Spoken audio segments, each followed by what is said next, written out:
Dans le monde entrepreneurial, il existe plusieurs difficultés, parmi elles le choix de l'activité.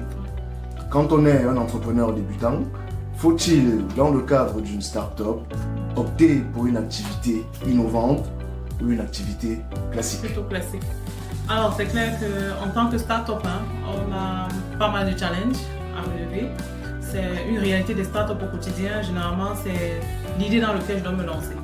Ça, les startups investissent vraiment beaucoup de temps là-dedans. On a cette question qui revient très souvent au cabinet Startup Mama. Est-ce que je devrais plutôt, voilà, j'ai une idée de développer une application. Est-ce que je devrais, quel est le risque que je cours? Parce que déjà, ce qu'il faut savoir, c'est que les startups démarrent avec un capital très faible, donc elles ne veulent pas commettre l'erreur de voir leur capital disparaître. Donc, elles veulent se rassurer que ce dans quoi je vais mettre mon argent, je vais le récupérer. Et puis encore, si on s'est endetté pour le faire.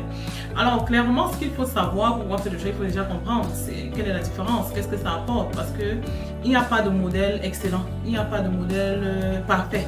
Ce qu'il faut savoir, c'est qu'un secteur innovant, en fait, en général, ça veut dire qu'on apporte une solution nouvelle, on vient avec une technologie nouvelle, on vient comme ça avec des outils, parfois des matériaux qu'on n'a jamais vus en Afrique. On aime bien ça, quand les gens se lancent, on se dit, j'ai découvert ceci en Europe, surtout la diaspora. Quand la diaspora vient investir, se dit j'ai découvert tel appareil, je vais venir investir ça en Afrique, ça manque encore là-bas et tout. Bon, déjà ce qu'il faut savoir, c'est que quand on se lance dans un secteur innovant, ça veut dire qu'on a décelé comme ça, on a décelé comme ça un secteur qui n'est pas assez exploité. Donc ça veut dire qu'on est parfois presque les premiers à se positionner dans ce secteur-là.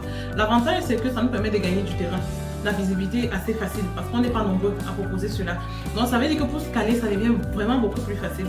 Sauf que ce type d'activité est quand même aussi assez risquant parce que ça demande comme ça un long temps de communication pour faire connaître le métier. Donc on doit beaucoup investir dans la communication et le marketing. Ça, il faut avoir les moyens pour ça. Et ça demande aussi d'avoir la toute première condition, même déjà qui est celle de base, c'est d'avoir une bonne maîtrise de ce qu'on vient proposer. Il faut vraiment être excellent, il faut vraiment maîtriser. Si on dit qu'on vient innover avec quelque chose, on doit maîtriser. La solution nouvelle qu'on ramène, on doit vraiment la maîtriser. Il faut avoir les moyens de communiquer et savoir que ça va prendre du temps. Il faut aussi avoir à sa disposition un capital qui est patient.